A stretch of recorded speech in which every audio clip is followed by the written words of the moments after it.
La historia de Fausto es una de esas que todo el mundo conoce, ¿verdad?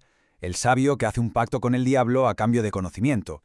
Es una leyenda increíble sobre la ambición, el pecado y, bueno, la condenación. Pero, ¿y si la versión más famosa de todas, la de Goethe, escondiera en realidad un mensaje secreto que le da la vuelta a todo? A ver, vamos a darle una vuelta a esto. Durante siglos, el destino de Fausto estaba clarísimo, la condenación eterna. No había otra. Pero de repente llega Johann Wolfgang von Goethe y lo cambia absolutamente todo. Su Fausto, al final de un viaje increíble, se salva, alcanza la redención. Y este giro, ojo, no es un capricho, es la llave para entender un misterio mucho, mucho más grande. Para entender de verdad por qué lo que hizo Goethe fue tan genial, tan revolucionario, primero tenemos que viajar atrás en el tiempo, a los orígenes de la leyenda. Solo así nos daremos cuenta de la verdadera magnitud de este cambio. Antes de Goethe, la historia de Fausto tenía un objetivo muy claro, y la verdad bastante aterrador. Era una advertencia en toda regla.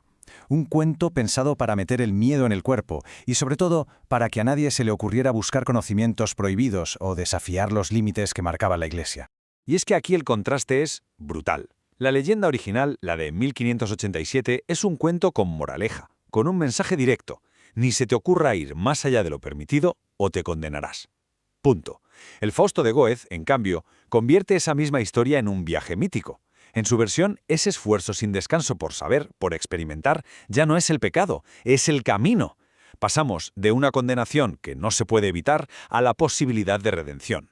Vale, pues para entender hasta qué punto el cambio de Goethe fue radical, tenemos que meternos de lleno en la atmósfera en la que nació el primer Fausto, un mundo que, la verdad, se parece muy poco al nuestro.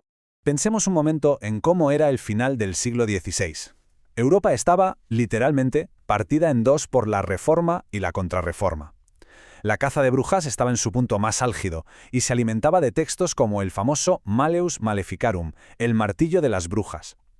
En esa época, el diablo no era una idea abstracta, no, era una amenaza real, del día a día, y la magia, la herejía, eran los mayores peligros para el alma. Y el mensaje no podía ser más directo. La primera historia de Fausto se publicó con una intención clarísima, que el destino horrible del protagonista sirviera de ejemplo. El mensaje era simple: si haces esto, acabarás igual. No había grises, no había dudas, solo terror y una lección moral muy, muy severa. Entonces, la pregunta es, ¿qué encontró Goethe para poder darle la vuelta a un mensaje tan potente y tan arraigado? Bueno, pues la respuesta está en una tradición filosófica que llevaba siglos fluyendo casi en secreto como un río subterráneo por todo el pensamiento occidental. Aquí está la clave de todo: el hermetismo. Es una corriente de pensamiento que nace en el antiguo Egipto, pero que se redescubre en el Renacimiento.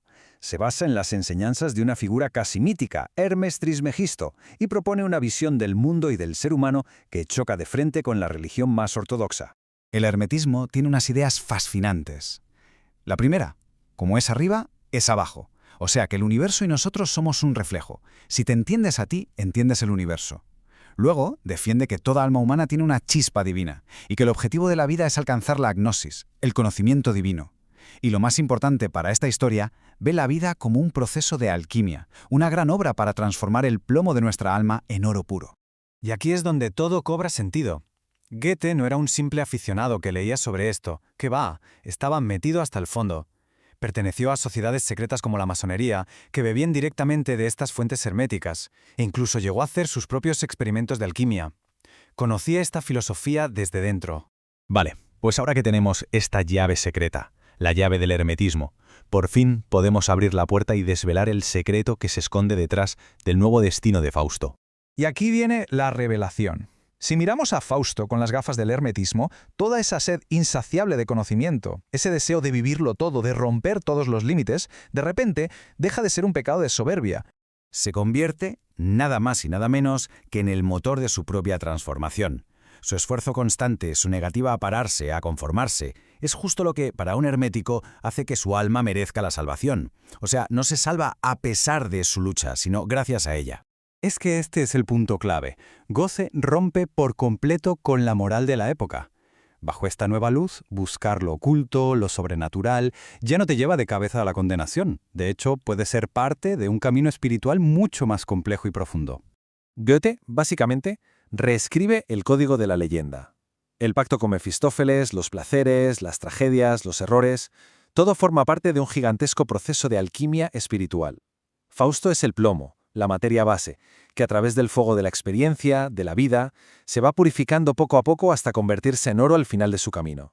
Y claro, esto demuestra que Goethe no solo estaba escribiendo una obra maestra, estaba levantando un monumento dentro de una historia secreta del pensamiento occidental, conectando a su Fausto con una tradición de siglos. Si colocamos el Fausto en esta línea de tiempo, el resultado es increíble. Su obra se convierte en la cima de una tradición que viaja desde el antiguo Egipto, que resurge en el Renacimiento italiano, que inspira a sociedades secretas como los Rosacruces y que llega a influir en mentes tan brillantes como la de Isaac Newton, que por cierto, en privado era un alquimista ferviente. O sea que al final, el Fausto de Goethe es muchísimo más que la historia de un pacto con el diablo.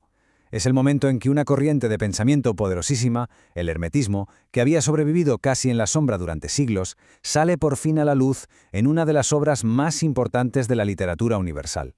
Y todo esto nos deja con una pregunta flotando en el aire, ¿no? Si una historia que queremos conocer tan bien como Fausto esconde una filosofía secreta tan profunda, ¿qué otros códigos, qué otras tradiciones olvidadas estarán esperando a que las descubramos en las grandes obras de nuestra cultura?